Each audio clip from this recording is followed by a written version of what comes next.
Hello everyone, this is Khushdeep Kaur giving a presentation on Dampier Archipelago Island Reserve. Introduction to the presentation. This presentation will explore the interplay between tourism and environmental sustainability, focusing on how the Dampier Archipelago serves as a model for sustainable and natural tourism. Introduction to my natural environment. The Dampier archipelago comprises 42 islands and islets located in the Pilbara region. It is renowned for its rich marine biodiversity, including coral reefs, mangroves, and seagrass meadows, which are home to a variety of marine life such as turtles, dugongs, and an array of fish species. These islands are also culturally significant, featuring ancient indigenous rock art sites. This area attracts eco-tourists, adventure seekers, and cultural enthusiasts, all drawn by the natural beauty and historical significance of the region. About the Viveka et al.'s tourism system model. This model divides the tourism system into external and internal subsystem. The external subsystem includes factors outside the immediate control of the tourism destination, such as political, economic, and technological influences. The internal subsystem encompasses factors within the destination, such as accommodation, transportation, and other leisure activities. And about the difference of the internal subsystem and external subsystem. Extra economic factors in the external subsystem is like that the economic stability of Western Australia significantly impacts tourism in the Dampier archipelago. A strong economic increases disposable income, leading to higher domestic and international tourist arrivals. About the political factors, the government conservation policies play a crucial role in managing the Dampier archipelago. For instance, regulations that limit commercial fishing and restrict access to certain areas help preserve the natural environment, which is vital for sustainable tourism. About the technological advancements, innovations in transportation such as more efficient and eco-friendly boats have improved access to the islands, making them more attractive to tourists while minimizing environmental impact. About the internal subsystem, accommodation, the availability of eco-friendly lodging options such as sustainable resorts and eco-laws enhances the appeal of the Dampier archipelago to environmentally conscious tourists. Transportation. The use of low-impact transport options like solar-powered boats ensures that tourists can access the islands without contributing to environmental degradation. Tourist activities. Activities such as the guided snorkeling tours, wildlife observation, and indigenous cultural tours are central to the tourist experience in the Dampier archipelago, providing both educational and recreational activities. About the multiplier effect and the leakage in tourism. The multiplier effect in tourism refers to how spending by tourists stimulates economic activity beyond the initial expenditure in the Dampier archipelago. Tourists spend money on local services such as boat tours, accommodation, and dining. This spending generates income for local businesses, which in turn spend money on wages, local goods, and etc.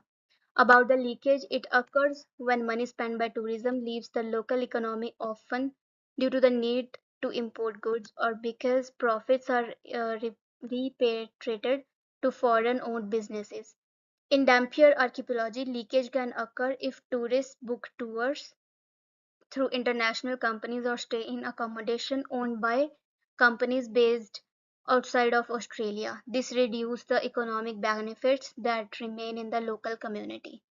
About the impact on natural environment, the multiplier effect in Dampier archipelago helps fund local conservation efforts such as marine protection programs and cultural heritage preservation. However, leakage can undermine these benefits by diverting potential resources away from the local economy, which could otherwise be reinvested in sustainable tourism initiatives. About the Isola's Modes of Tourist Environmental Interaction with Nature, 1980. The summary of this theory is it categorized tourist environmental interaction into different modes, including passive observation. The passive observation is enjoying nature without direct interaction, and about the active participation, it is engaging in activities that involve interaction with the environment, and immersive engagement is deep, meaningful interactions that often involve learning or cultural changes. And about the in the next slides, I just differentiate the active passive active or observation, active participation, passive observation, and immersive engagement. About the visitor analysis, the tourism the tourist already tourism Australia's future of global demand, the adventure seekers. This cluster is drawn to the Dampier archipelago by opportunities for exploration and adventure, such as diving in remote locations and trekking across the rugged island landscapes. About the nature lovers, these visitors are attracted by the pristine natural environment, including the diverse marine life and untouched wilderness, making activities like wildlife observation and eco tours particularly appealing. About the cultural enthusiasts, cultural tourists are interested in the indigenous heritage of the Dampier archipelago. They seek out experiences that connect them with the history and traditions of the area, such as guided tours of rock art sites and the interactions with indigenous communities. About the next slide, I give an explanation to the impact of climate change.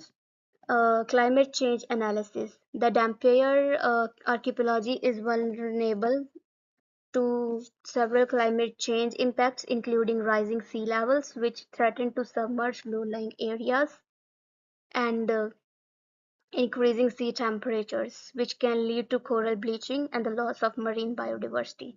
About the consequences for tourism, as the natural environment deteriorates due to climate change, the appeal of the Dampier archipelago as a tourist destination may decline. For example, coral bleaching could reduce the attractiveness of the area for diving and snorkeling, leading to a decrease in visitor numbers. About the next slide, I will explain the environmental and tourism management techniques. About the tourism management techniques, environmental land management technique. Controlled visitor access is a key technique used in the Dampier archipelago to protect sensitive ecosystem by limiting the number of visitors to certain areas such as nesting sites for endangered species.